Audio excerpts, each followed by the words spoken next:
नमस्कार साथियों, राधे राधे। वृंदावन बिहारी लाल की जय। तो आइए हम लोग आज पढ़ते हैं दो चर वाले रैखिक समीकरण युग्म। ये 10th क्लास का चैप्टर नंबर 2 है, जिसमें इसका इंग्लिश होता है pair of linear equations in two variables. जब इसे हम पढ़ते हैं तो सबसे पहले हम लोग इसका देखते हैं मानक रूप क्या होता है, इसको मुख्य रूप से ऐसे क्या माना जाए ताकि ये सॉल्यूशन करने में, हल करने में आसानी हो सबके लिए। ये समीकरण एक मानक रूप लिया गया है, x plus B Y plus C is equal to 0। इसको इंग्लिश में कहते हैं स्टैंडर्ड फॉर्म भी कहा जाता है ना। ये हो गया इसका मानक रूप। दो चर वाले रैखिक समीकरण युग्म लगा हुआ, यानी जिसमें जोड़ा आने वाले हैं। सबसे पहले यहाँ पर देखते हैं कि दो चर कौन हुए। इसमें चर हो गया x y, ये दोनों होते हैं चर। और a b c पूछिएगा क्या हुआ, तो a b c इसके हो गए कोफिशिएंट। a कोफिशिएंट हो गया x का, b कोफिशिएंट हो गया y का, और c होता है यहाँ पर कांस्टेंट के रूप में कोई संख्या मौजूद होती है, इसको c कहा गया है। और a b c यहाँ पर होते क्या है, a b c वास्तविक संख्याएं होती है। कोई भी वास्तविक संख्या ले सकते हैं यहाँ पर, है ना। √3, 1 2 3 -1 -1/2 परिमेय संख्या, नेचुरल नंबर, होल नंबर, है ना। कोई भी अपरिमेय संख्या भी लेते हैं, जैसे √3 क्या हुआ अपरिमेय संख्या, तो यहाँ पर हम a b c के रूप में अपरिमेय संख्या को ले सकते हैं, इसलिए बोला गया कि वास्तविक संख्या।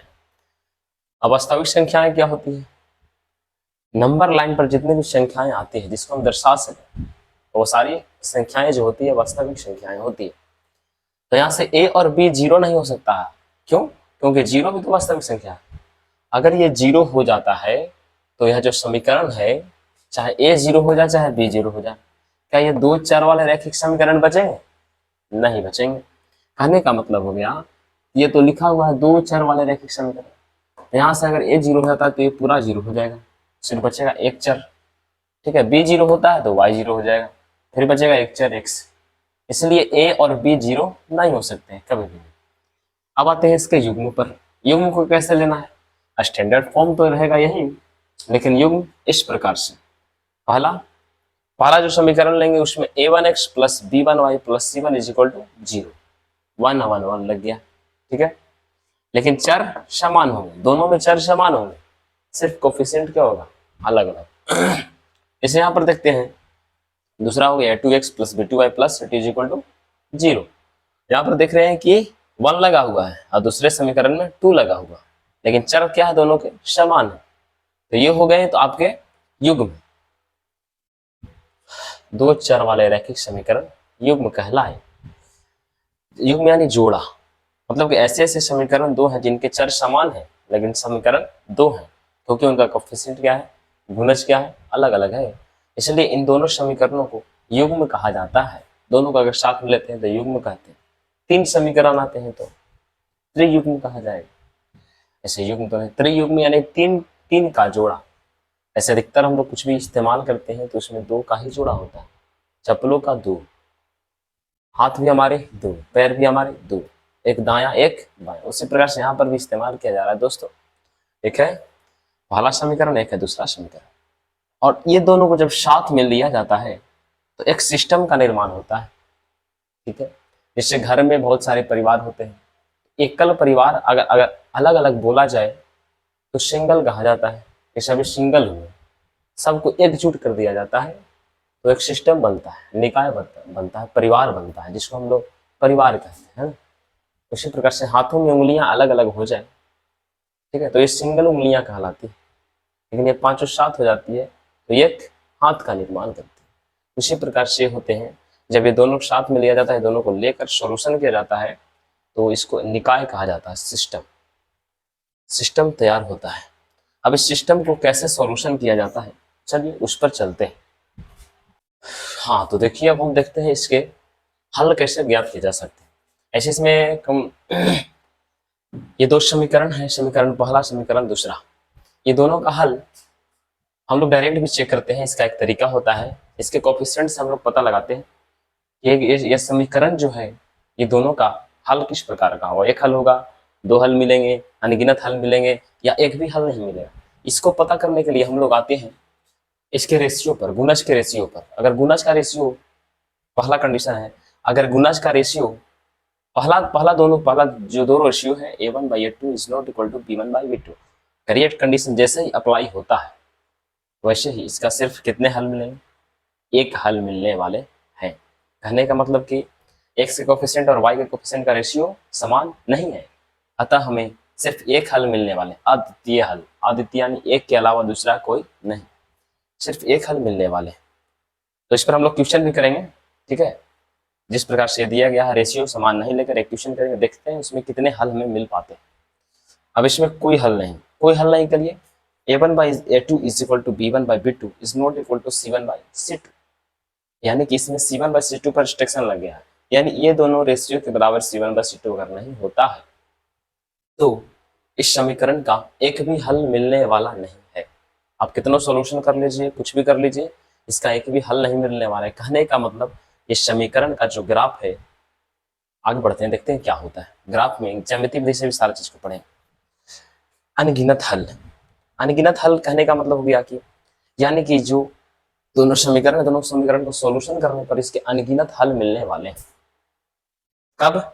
जब इसका रेशियो सारा समान हो जाता है, यानी तीनों रेशियो जो है कांस्टेंट और y का कोफिशिएंट, x का कोफिशिएंट, अगर तीनों रेशियो समान हो जाते हैं तो यहाँ पर अनगिनत हल मिलने वाले हैं। अब इसका ग्राफीय विधि देखते हैं। ग्राफीय विधि में ऐसा कैसे अप्लाई होता है? ऐसे तो है रेखीय समीकरण, यानी कि ग्राफ जो बनने वाला है वो एक रेखा ही बनेगा। तो ग्राफ जैसे रेखा बनेगा इस प्रकार से, ये हो गया x एक्सिस, ये हो गया y ओ y डैश, x ओ x डैश। अब इसमें देखते हैं एक हल के लिए, यानी कहने का मतलब समीकरण सिर्फ एक हल मिल रहा है, यानी दोनों का जो एक मेन पॉइंट है, एक पॉइंट जो है एक ही कॉमन हो रहा है, तो उसको बोलते हैं एक हल मिला। दोनों समीकरण के लिए बोल रहा है ना, दोनों समीकरण की बात कर रहे हैं कि एक हल मिलने वाला है। कहने का मतलब कि दो एक ही बिंदु है, इस तल में एक ही बिंदु ऐसे हैं जो दोनों को सपोर्ट कर रहे हैं, ठीक है, दोनों को क्या कहते हैं। जैसे देखिए ऐसा कंडीशन तभी हो पाएगा जब ये समीकरण एक दूसरे को ऐसे काटे। इसी केस में सिर्फ एक ही बिंदु मिलने वाले हैं, एक बिंदु मिलने वाला, यह बिंदु जो है दोनों को शून्य बनाएगा, दोनों समीकरण को शून्य बनाएगा। यहाँ पर x और y के जो मान मिलेंगे ये दोनों में रखने पर दोनों को एक अर्थ करता है, शून्य बनाता है, सपोर्ट करता है। इसलिए इसके जो ग्राफीय विधि होगा ये इस प्रकार से हमको दर्शाया जाएगा, मिलेगा। इसका है कोई हल नहीं। कोई हल नहीं कहने का मतलब जो समीकरण है इसके जो ग्राफीय विधि, ग्राफ में हम लोग पढ़ते हैं ज्यामितीय विधि में, ये दोनों जो रेखाएं होंगी वो पैरेलल जाने वाली है। कैसे जाएगी? पैरेलल रेखाएं जाने वाली। ये इंक खत्म हो गया शायद इसका। पैरेलल अगर जाएंगे तो कभी एक दूसरे को काटेगी नहीं काटेगी तो ये दोनों समीकरण का एक भी हल मिलने वाला नहीं है। तो इस केस में हम लोग देखते हैं कि C1 C2 तो बराबर नहीं हो सकता, लेकिन ये दोनों बराबर होने के कारण समीकरण दोनों लगभग समान नहीं होते हैं, लेकिन इसके कारण असमान हो जाते हैं।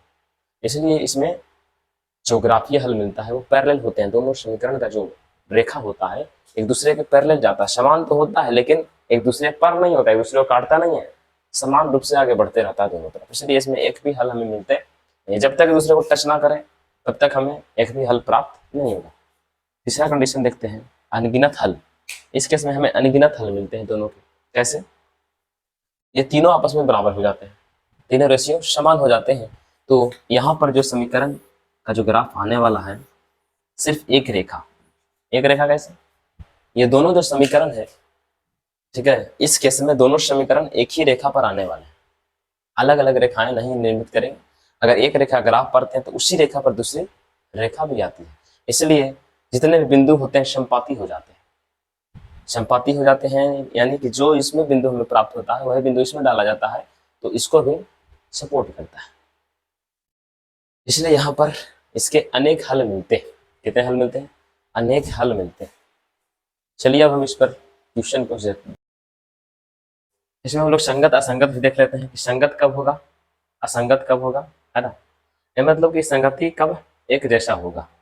तो ये समीकरण जो है पहला अद्वितीय हल जो मिल रहा है हमें, सिर्फ एक हल मिल रहा है, इस केस में दोनों जो समीकरण हैं एक बिंदु पर संगत हो रहे हैं, यानी कि दोनों का एक ऐसा मान है जो दोनों की संगति में आ रहा है। इस समीकरण के भी संगति में आ रहा है और इस समीकरण के संगति में भी आ रहा है, यानी कि यह जो समीकरण है पहला, अगर एक हल मिलते हैं तो वो संगत समीकरण कहलाते हैं। तो इस केस में दोनों समीकरण क्या हो जाएगा? संगत।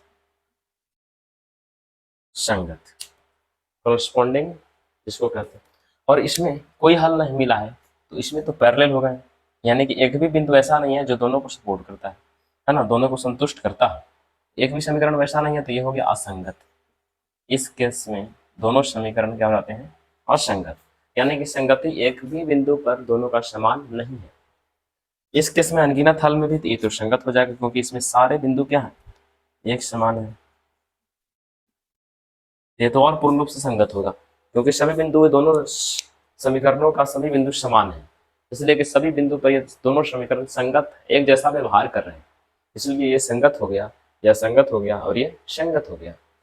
तो इस प्रकार से हमने देखा संगत, असंगत और जैसे इसमें हम लोगों ने देखा कि अद्वितीय हल के लिए इसके दो समीकरण के सिर्फ एक हल होते हैं।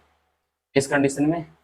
जब ये दोनों का रेशियो बराबर नहीं होता है। तो यहाँ पर हम लोग देख सकते हैं इसका कोफिशिएंट 1 है, इसका कोफिशिएंट 2 है, इसका कोफिशिएंट 1 है, इसका कोफिशिएंट 3 -3 है। यहाँ पर देख सकते हैं 1/2 इज इक्वल टू 1/-3, तो बराबर नहीं है, यानी कि a1/a2 is not equal to b1/b2। इस कंडीशन में सिर्फ ये दोनों समीकरण के सिर्फ एक हल मिलने वाले हैं। अगर इसका सोल्यूशन किया जाए तो इस प्रकार से अगर देखते हैं तो y का मान 13/5, x का मान 32/5 आता है। ये दोनों को इसमें सपोर्ट कराएंगे तो दोनों को संतुष्ट करता है, और भी कोई ऐसा मान नहीं होगा जो दोनों को संतुष्ट करे। ठीक, अब कोई भी मान ले लीजिए दोनों को संतुष्ट करने वाले नहीं सिर्फ यह तो जो है x और y का मान, यह दोनों संतुष्ट करेंगे दोनों को, और कोई भी एक भी मान संतुष्ट करे। ये हो गया अद्वितीय हल के लिए पहला समीकरण। इस केस में सिर्फ हमें एक ही हल मिल रहे हैं, कहने का मतलब हो गया इसको अगर जांच करना है आपको तो आप इस दोनों का ग्राफ बनाएं। ग्राफ बनाने के बाद अब देखेंगे ये दोनों समीकरण जो है सिर्फ एक बिंदु पर कट करेंगे, इस प्रकार से ऐसे कट करेंगे सिर्फ एक ही बिंदु पर, इसलिए सिर्फ इसका एक हल मिलता है, ये बिंदु जो दोनों को संतुष्ट करता है। और कोई भी ऐसा बिंदु नहीं है कि जो दोनों को सपोर्ट करे। जैसे ये बिंदु लेते हैं, ये बिंदु क्या हो जाएगा? इस पर सपोर्ट नहीं करेगा, संतुष्ट नहीं करेगा। ये बिंदु इसको संतुष्ट नहीं करेगा, ये बिंदु इसको संतुष्ट नहीं करेगा। सिर्फ एक ही ऐसे बिंदु है जो दोनों को संतुष्ट कर रहे हैं। इस कंडीशन में हम लोग क्या करते हैं, अगर कैसे चेक करना है कि इसका कितने हल हैं, तो उसको जांच करने के लिए आप ग्राफीय विधि का इस्तेमाल कीजिए। ग्राफीय विधि का इस्तेमाल करके आप इसको जांच कर सकते हैं ना। उसको बताते हैं ग्राफीय विधि से कैसे चेक किया जाता है। जैसा कि आप देख सकते हैं यहाँ पर इसका सोल्यूशन किया मैंने। और x के लिए और फर्स्ट समीकरण के लिए x का y का मान निकाला 9 - x, क्योंकि समीकरण हम जानते हैं कि x किसी पर डिपेंड नहीं करता है, इंडिपेंडेंट होता है, y डिपेंड करता है x पर, इसलिए y का मान निकाला गया है। और इसमें हम लोग x y का मान निकाले हैं। x का मान 0 रखेंगे तो 9 आएगा, 1 रखेंगे तो 8 आएगा, 2 रखेंगे तो 7 आएगा, 9 रखेंगे तो 0 आएगा। अब इसको लेकर एक ग्राफ खींचा गया, इस प्रकार से ग्राफ है। सेकंड के लिए भी वही काम किया, y का मान निकाला है, फिर यहाँ पे x और y का मान निकाला गया है 4 1 7 3 1/2 0। हाँ, इसको यहाँ पर रखे तो इस प्रकार से इसका ग्राफ है सेकंड समीकरण का। तो दोनों ग्राफ जो है एक दूसरे को एक बिंदु पर काट रहे हैं बस, और वो बिंदु जो है वही मान है जो हमें प्राप्त हुआ था। ठीक है, यानी आप देख सकते हैं कि सिर्फ एक ही बिंदु ऐसे हैं जो संगत हैं इन दोनों के, है ना। संगति एक जैसा व्यवहार करेंगे एक ही बिंदु पर, और दूसरे बिंदु पर नहीं। तो इस ग्राफीय विधि से, ज्यामितीय विधि से हमें एक बिंदु प्राप्त होता है जो कि यह बताता है कि यह समीकरण, दोनों समीकरण का सिर्फ अद्वितीय हल है और उसके अलावा कोई दूसरा हल नहीं है। कहने का मतलब ये समीकरण जो है संगत तो है लेकिन सिर्फ एक बिंदु पर, तो ऐसे कहा जाता है, इसको संगत ही कहा जाएगा। तो इसको हम लोग कहेंगे संगत समीकरण। अब आते हैं बच्चों कोई हल नहीं पर, है ना, दूसरा कंडीशन। इसमें हमें मिलता है एक भी हल नहीं मिलता है। उस कंडीशन का मैंने समीकरण लिखा है इस प्रकार से, x + y = 2, 2x + 2y = 6। अब यहाँ पर देखा जाए तो यहाँ इसका कोएफिशिएंट 1/2 है ना, 1/2 इज इक्वल टू हो जाएंगे, और ये भी y का भी कोएफिशिएंट 1/2 है। अब इज नॉट इक्वल टू 2/6, जो सॉल्व करेंगे आएगा 1/3, है ना। तो ये दोनों बराबर तो हो रहे हैं लेकिन वो नहीं हो रहे हैं। इसका मतलब इसका जो ग्राफ आने वाला है वो कैसा आने वाला है? एकदम पैरेलल ग्राफ आने वाला है। एक भी समीकरण हल, इन दोनों समीकरण का एक भी हल मिलने वाले नहीं है। इसका मैंने इस प्रकार से y का मान निकाला, फिर यहाँ से पॉइंट्स कुछ निकाले हैं, 0,2 1,2 2,0। फिर इस दूसरे समीकरण के लिए निकाला मैंने 1,2 2,1 0,3। अब इसको ग्राफ प्रदर्शित किया, देखिए आप इस प्रकार से पहला ग्राफ जा रहा है पहला समीकरण का 2 0,2 0,2 ये पॉइंट है 0,2 में इसको दर्शाया गया है। ये जो है 0,2 है, ठीक है। और फिर 1,1 यहाँ पर मिलेगा, 2,0 यहाँ पर मिला। इसका जब ग्राफ खींचा गया तो इस प्रकार से आया। उसी प्रकार से इसका ग्राफ खींचा गया तो 1,2 यहाँ पर मिला, 2,1 2,1 यहाँ पर मिलेगा, है ना। इस पॉइंट पर 2,1 0,3 इस पॉइंट में मिला। इसका जब ग्राफ खींचा इसका भी इसी प्रकार से आया। तो आप देख सकते हैं दोनों का ग्राफ एकदम पैरेलल जा रहा है, एक सीधी में जा रही है। ये दोनों आपस में कभी भी मिलने वाले नहीं है, इसलिए इसका जब ग्राफीय हल देखा जाता है, ज्यामितीय विधि से हल देखा जाता है तो एक भी नहीं प्राप्त होते हैं। यानी कि एक भी बिंदु पर ये दोनों आपस में संगत एक जैसा नहीं करते, इसलिए इसको क्या कहा जाता है, असंगत। इसको बोलेंगे हम लोग असंगत। इन दोनों समीकरणों का जो व्यवहार है कैसा है, असंगत है और एक भी हल नहीं हमें प्राप्त होते हैं। अब देखते हैं तीसरा। तो ये होता है दोस्तों तीसरा कंडीशन, जिसमें हमें प्राप्त होते हैं दो समीकरण के युग्म समीकरण के अनंत हल। जैसे यहाँ पर हम लोग देख सकते हैं कि एक समीकरण लिया गया x + y = 2 2x + 2y = 4। अब इसमें हम लोग रेशियो निकालते हैं जो दोनों समान हो, तो 1/2 = 1/2 = 1/2। ये तीनों रेशियो समान हो गए।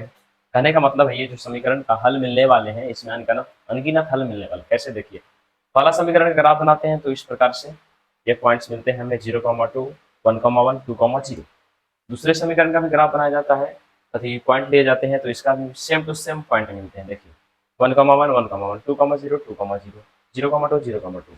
अब ये दोनों का समीकरण जब ग्राफ खींचा जाएगा तो इस प्रकार से दोनों का ग्राफ एक ही समीकरण एक ही रेखा पर जाने वाले हैं। अतः कहने का मतलब हो गया कि ये दोनों समीकरण का जो ग्राफ मिलने वाला है सिर्फ एक, दोनों क्या हो जाएंगे, समपाती, एक दूसरे पर ही आने वाले हैं।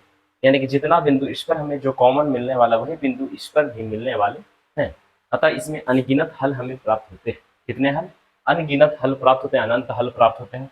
इसलिए यह समीकरण जो होता है प्रत्येक बिंदु पर संगत होता है, दोनों समीकरणों को संतुष्ट करता है और ये प्रत्येक बिंदु हमें संगत प्राप्त होते हैं। इसलिए यह जो समीकरण हो गया दोनों का अनगिनत हल हमें मिलता है, इसलिए यह जो समीकरण है संगत होते हैं। तो ये थे तीन कंडीशन। इस प्रकार से हम लोग, आप लोग बताइएगा क्वेश्चन कुछ लिखते हैं उसमें आप बताते चलिएगा कि कौन कौन से समीकरण संगत है असंगत है। आप देख कर डायरेक्ट बता सकते हैं, क्योंकि वो रेशियो से आप बता सकते हैं कि किस कंडीशन में संगत असंगत है ना, और कितने हल प्राप्त होंगे, सिर्फ आप रेशियो को देखकर बता सकते हैं। बहुत सारे क्वेश्चन आप ले सकते हैं, खुद से भी ले सकते हैं, स्वयं से बना सकते हैं बहुत सारे क्वेश्चन। तो ये था पहला एक्सरसाइज, पहला अभ्यास का इतना सारा। ये इतना अगर आप जान जाते हैं तो पहला अभ्यास आपका क्लियर होता है, इस चैप्टर का पहला अभ्यास समाप्त होता है। दूसरा अभ्यास में हम लोग देखते हैं यही सब इसी प्रकार, इसी को सोल्यूशन करने के लिए कुछ नियम आते हैं, जैसे होते हैं सब्स्टिट्यूशन मेथड, विस्थापन विधि, एलिमिनेशन मेथड, विलुप्तीकरण विधि, और तीसरा होता है वज्र गुणन विधि, क्रॉस मल्टीप्लिकेशन मेथड। जैसे कुछ समीकरण में लेता हूँ, आप लोग बताइएगा कि इसके कितने हल मिलने वाले। जैसे मान लीजिए 2x + 3y = 9, 9x + 2y = 6। जल्दी से बताइए कितना हल मिलेंगे। आप खुद से मनन कर सकते हैं, ऐसे मैं बताऊंगा, आप रोक कर आप खुद से इसका सोल्यूशन कीजिए, फिर इसका आंसर देखिए। इसका रेशियो निकालते हैं 2/9 = 3/2। कटने वाले तो नहीं है, 9/6 हो जाएगा, 3 2 जा 6 3 जा 9 2 3 जा 6। यानी कि इसमें जब यही कंडीशन क्या हो गया, बराबर नहीं है, यानी ये जो समीकरण जो दोनों हैं ये संगत हैं, संगत हैं। और कितने हल मिलेंगे, एक हल मिलेंगे, एक हल यानी अद्वितीय हल, उसके जैसा कोई दूसरा हल मिलने वाला नहीं। एक हल हमें एक बिंदु प्राप्त होता है तो समीकरण का कॉमन बिंदु, इसलिए क्या हो गया, दोनों का संगति एक बिंदु पर कम से कम संगत है, तो ये संगत समीकरण कहलाएंगे। दूसरा क्वेश्चन लेता हूँ, जैसे मैंने लिया 2x बाई 2x 9x इसमें लेता हूँ प्लस 6y, और इसमें प्लस लेता हूँ 27y = इसमें लेता हूँ 9, इसमें लेता हूँ 3। अब चेक करके बताइए इसमें कितने हल। इसमें देखा जाए 2/9 और ये है हमारे 6/27, यानी कि 2×3 = 6, 9×3 = 27, ठीक है। 2/9, 9/3। ये तो दोनों बराबर हैं, लेकिन ये इससे बराबर नहीं है। इसका कहने का मतलब हो गया कि इसके कितने हल मिलने वाले हैं? एक भी हल नहीं मिलने वाले हैं इसके, एक भी हल नहीं मिलने वाले हैं, कोई हल नहीं, कोई हल नहीं। और ये दोनों क्या होंगे? समीकरण संगत होंगे या असंगत? जब एक भी हल नहीं मिल रहा, यानी एक बिंदु पर भी ये दोनों समीकरण अपने आप को एक जैसा व्यवहार नहीं करने दे रहे हैं, तो इसका मतलब हो गया ये समीकरण जो है दोनों कैसे हैं? असंगत हैं, असंगत। ये आज क्या पता ना क्या हो गया, फिर भी खत्म हो गया रिफिल। इस प्रकार से हमने देखा। एक और क्वेश्चन उसके लिए 2x + 3y = -9, 6x + 9y = -27। इसका मान निकाला जाए तो हो जाएगा 2/3 = 2/6 है, 3/9 = -9/27।